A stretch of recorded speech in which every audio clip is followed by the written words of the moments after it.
लग रहा है आपका ये जो बगीचा आप डेवलप किए, जो कंप्लीट जीरो टिलेज के तहत आप बना रहे हैं, जिसमें आप महोगनी और आम, उसके बीच में केला का प्लांटिंग किए हैं और बीच में वेजिटेबल्स किए, देन नींबू आपके इसमें लगा है और ये बहुत सुंदर आपके सब्जी भी लगा है। ये नींबू महोगनी के बीच में सतावर है। Very good. बहुत ये कब कितने साल हुआ आम लगाए थे सर? ये 12 से हम लगाना शुरू किए और 14 में फिर बीच में 3 बार हमको डिस्टर्ब किया। तो आप देखेंगे छोटे आम के जो पेड़ है सब नया लगाना पड़ा है। बाढ़ से यहाँ आता है? से ये बांध टूट जाती है तो बाढ़ आता है। कितने साल में लगभग बाढ़ आता है यहाँ पे? नहीं, बांध टूटने पर आता है। 17 में आया था, फिर 20 में आया और उससे पहले तो लगातार आता रहा। ओके। और महोगनी भी उसी समय लगाए थे? एक साथ दोनों लगाए? महोगनी की सर एक आश्चर्यजनक है कि महोगनी या एमसॉल ये अगर ऊपर से नहीं डूब जाए तो सर वो नहीं मरता है। महोगनी बाढ़ से नहीं मरता है? नहीं मरता है, अगर ऊपर से नहीं ओवरलैप हो जाए तो। ओके। इसीलिए हम पेड़ लगाना और बच्चा पालना दोनों बराबर होता है। इसी को ध्यान में रख के ये हमको ट्रेन की यात्रा में, वो बेंगलोर से पीजी किए हुए थे प्लांटेशन में, एग्रीकल्चर के स्टूडेंट थे, उनका ही ये परामर्श हमको आया। हम साइंटिस्ट थोड़ी हैं सर, हम तो माली जैसे आप जैसे वैज्ञानिकों ने हमारा देख करके जो राय दिया हम एक एक फूल गांसते गए। नहीं, बहुत बहुत बढ़िया आपका ये। इसमें इंच टू इंच जमीन का आगे चला जाए उस।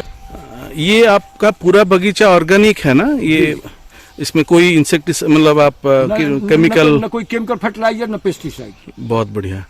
ओके। और आप अभी तक कितने साल से फल आ रहा है इस आम में? सर अभी तो 10 साल का पेड़ है, शुरू हुआ है। हाँ, 10 साल का पेड़ है। इसको पेड़ बनाना भी थोड़ा है, चूंकि सबसे हार्वेस्टिंग इसका बड़ा कठिन होता है। आम महोत्सव में एक अपना खेत बगान करके संस्था है जो ऑर्गेनिक का ही सामान ऑनलाइन बेचती है।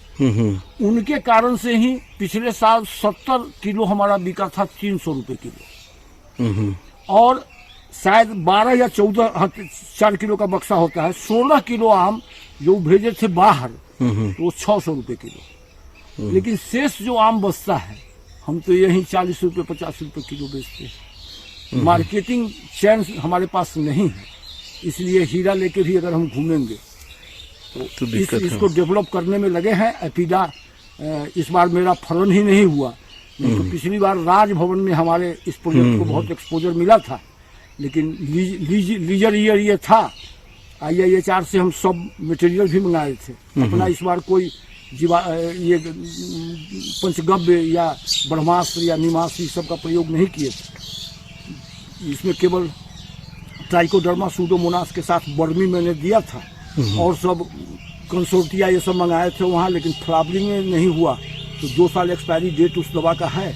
उसके बाद रेस्ट दवा को हम रोक लिए हैं कि अगले साल ये करेंगे। तो गैया को हम इसमें छोड़ देते। जी जी जी। गैया को छोड़ देते, वो कुत्ती फांगती थी, इतना उसको घास मिलता। जी वाह।